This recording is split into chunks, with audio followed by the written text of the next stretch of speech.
Bom dia, hoje é dia 28 de janeiro e vamos para o nosso devocional do dia, o devocional que eu leio tanto o devocional da manhã como o devocional da noite. Mas antes, vamos começar com a nossa oração.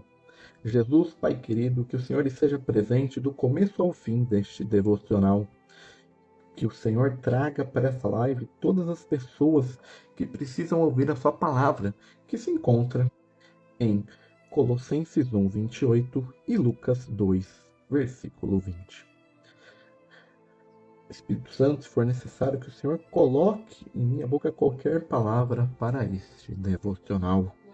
Agradeço por estar conosco nesse dia, Senhor. Amém. Amém. Vamos lá para a leitura da introdução da carta do apóstolo Paulo aos Colossenses. Perspectiva do livro. A cidade, Colossos, estava situada a cerca de 160 quilômetros a leste de Éfeso e tinha pouca importância na época da carta, embora outrora houvesse tido uma influência considerável. Ela fazia parte de um grupo de três cidades situadas no rio Lico, próximo de onde ele flui em direção ao famoso rio Meandro. As outras cidades do grupo eram Laodiceia e Hierápolis. A igreja de Colossos. Ele talvez tenha sido fundado por Epáfras, o qual era direcionado por Paulo em sua obra no local, visto que trabalhava como servo de Cristo e um de vós. Embora Paulo tivesse uma ligação muito vital com essa igreja, ele nunca a visitou. Contudo, ele parecia receber atualizações sobre as condições da igreja e aprovar o trabalho e a disciplina da igreja. Ele era amado por eles e conhecia e amava alguns deles. Condições da igreja e ocasião da epístola. Falsos mestres ou falsos mestres ou um falso mestre havia se infiltrado no meio deles e havia entravado grandemente a prosperidade da igreja. A principal fonte desses ensinos falsos era um antigo dogma oriental que toda matéria é maligna e sua fonte também é. Se isso fosse verdade, Deus que de alguma forma é mal, não poder ter criado a matéria, visto que os nossos corpos são matéria e eles são maus, e Deus não poderia tê-los criado. Dois extremos de erro surgem dessa noção que nossos corpos são maus, de que somente podemos ter esperança de salvar este corpo através de práticas ascetas, através de algum punismo, através das quais punimos o corpo. Visto que o corpo é mau, nenhum de seus atos devem ser levados em consideração. Assim, uma permissão para condutas malignas e todas as paixões malignas tinham seus prazeres aceitos e em impunidade. Buscando encontrar alívio para essa condição, eles formularam outras falsas doutrinas. Uma teoria esotérica e exclusiva que era uma doutrina de segredos e iniciação. Através dessa doutrina, eles declaravam que o remédio para a condução humana era conhecido por poucos, e para conhecer esse segredo eles precisavam ser iniciados na companhia desses homens. Já que Deus não pode ter sido o criador desses corpos pecaminosos, eles não poderiam achegar-se a Deus para receber bênção de forma que eles conceberam. Nessa teoria, uma série de seres ou entidades intermediárias como anjos, ou quais devem ter sido criados, as quais eles adoravam, essencialmente como meio para alcançar a Deus. Todas essas falsas teorias conspiram para limitar a grandeza e autoridade de Jesus Cristo e para limitar a eficiência da recondução encontrada nele.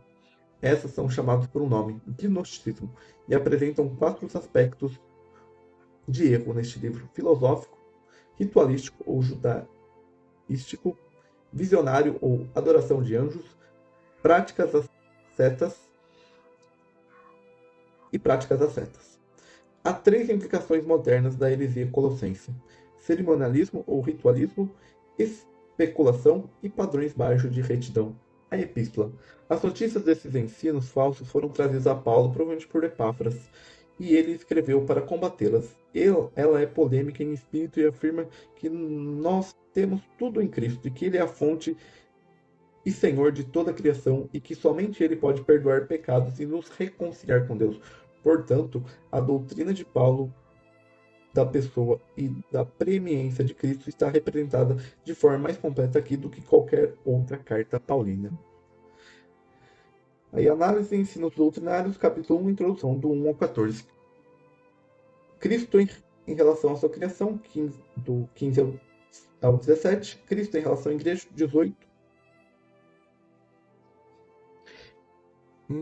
Você pode ser tão bom quanto quiser, ser tão moral quanto puder, ser tão honesto quanto quiser, andar mais reto do que puder. No entanto, ali está a ameaça imutável, mas o que não crer será condenado. Essa é uma frase de Charles Spurgeon. E vamos para o nosso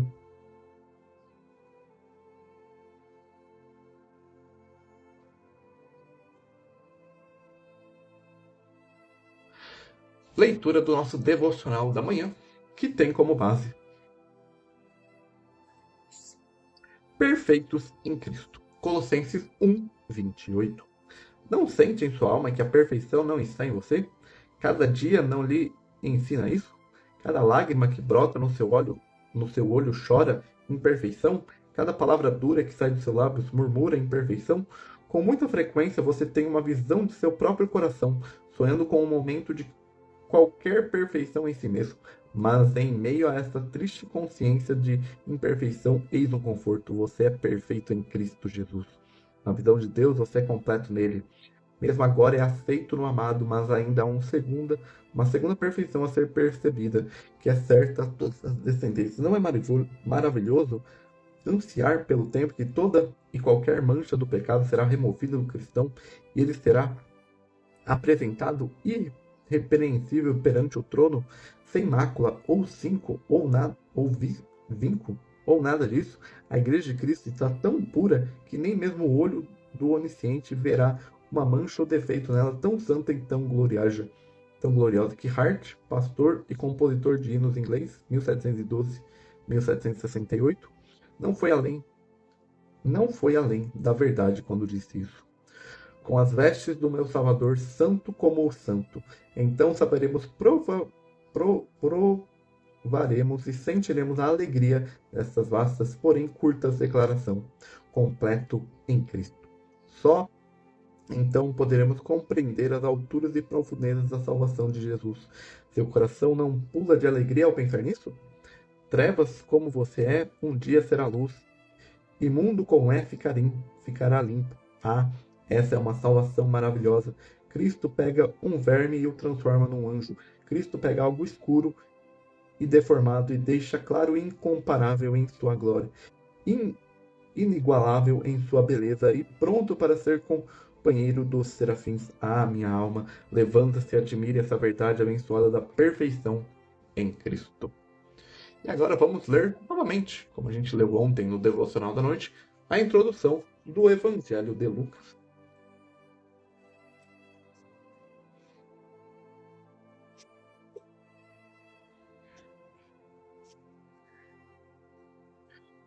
O Evangelho segundo Lucas, autor e período da escrita. Os últimos dos 3 evangelhos sinóticos não traz nenhuma indicação direta quanto a seu autor. Todavia, o nome do destinatário é mencionado logo no início. É um homem rico e próspero chamado Teófilo. O livro de Atos dos Apóstolos também é dedicado a esse mesmo Teófilo. Ambos os livros da Bíblia já foram atribuídos a Lucas no século II. Lucas, o médico amado, não era apóstolo e provavelmente não era judeu. Lucas foi um fiel companheiro e colaborador do apóstolo Paulo por anos. A princípio, Lucas acompanhou Paulo durante sua segunda jornada de Trode a Filipos e durante sua terceira jornada de Filipos a Jerusalém. Finalmente, Lucas acompanhou Paulo enquanto este era prisioneiro a Roma. Lá, ele estava em companhia direta do apóstolo Paulo quando escreveu as cartas de Colossenses e a Filemon. E por fim, foi o único a permanecer com o apóstolo quando escreveu sua segunda carta a Timóteo. Com base nessa estreita relação entre Lucas e Paulo, o pensamento que já havia sido mencionado no século II, de que Paulo estava sugerindo o evangelho de Lucas a mencionar repetidamente a expressão meu evangelho. No entanto, essa opinião não é sustentável. O evangelho de Lucas e os escritos do apóstolo Paulo têm o mesmo caráter universal.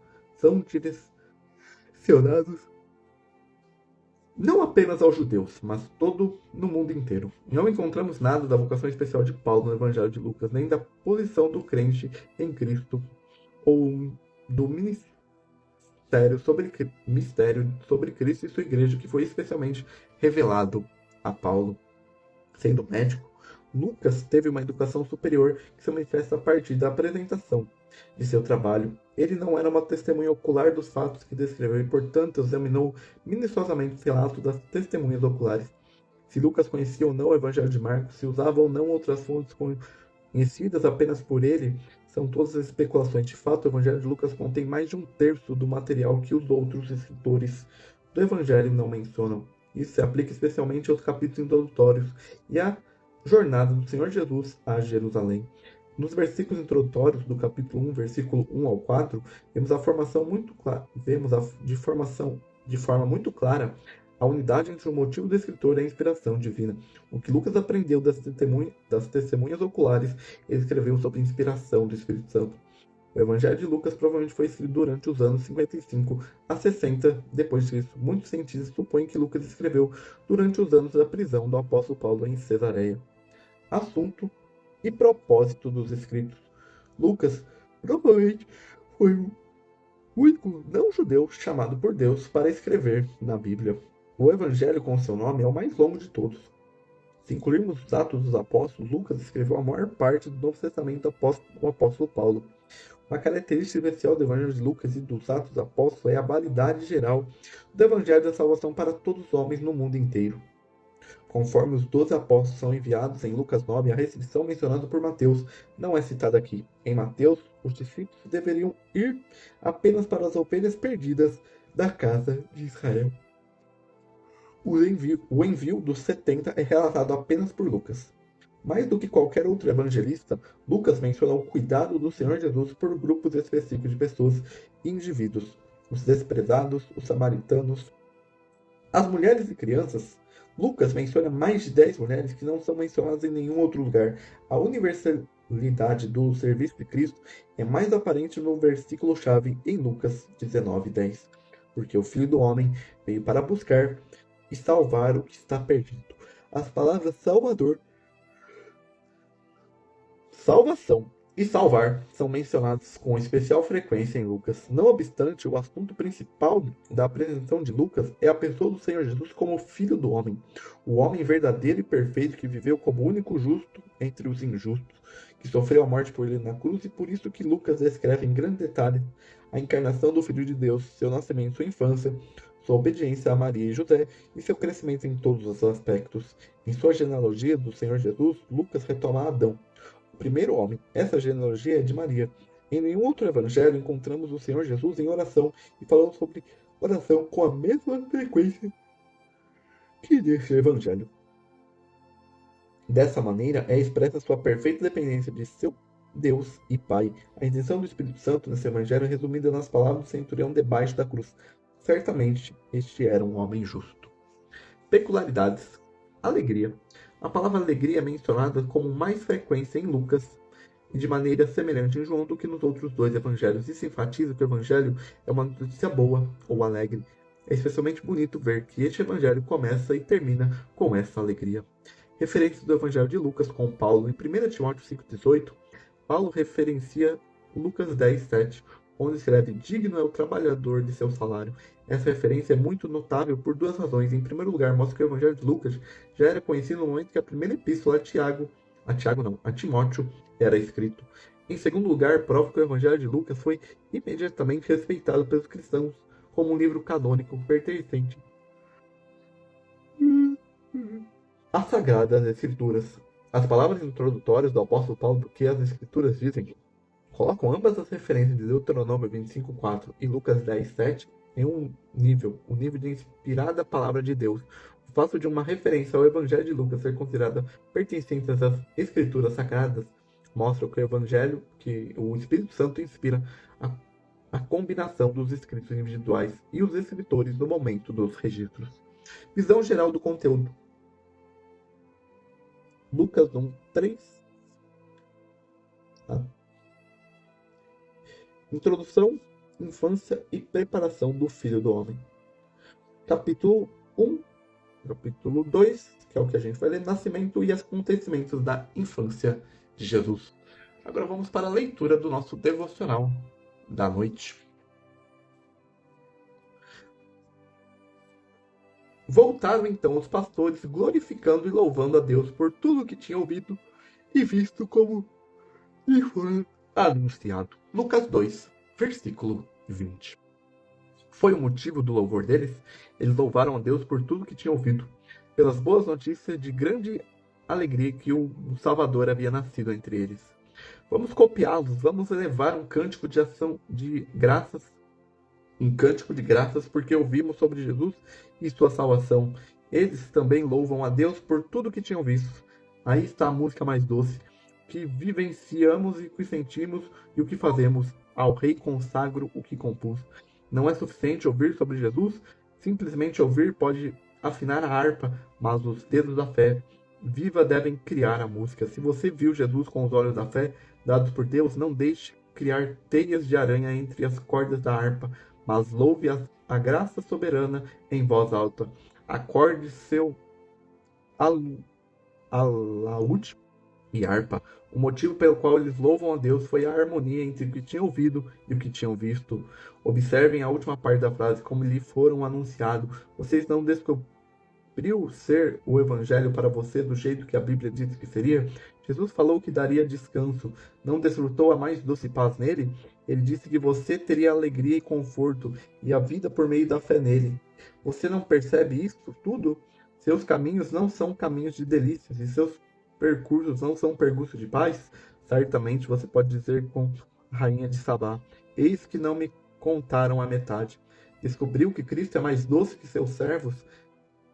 Não, descobri que Cristo é mais doce do que seus servos disseram-me que era. Olhei para sua imagem como ele a pintaram, mas ele era um mero rascunho comparado ao que ele é, pois o rei em sua beleza ofusca toda a beleza imaginável. Certamente que nós vimos acompanha, ou melhor, é muito superior ao que ouvimos. Vamos então glorificar e louvar a Deus por um Salvador tão precioso e tão gratificante. E esse é o nosso devocional do dia 28 de janeiro. Tenha um bom resto de quarta-feira. Nós voltamos amanhã com o devocional do dia aqui no Instagram e o devocional da noite lá no TikTok. Até o próximo.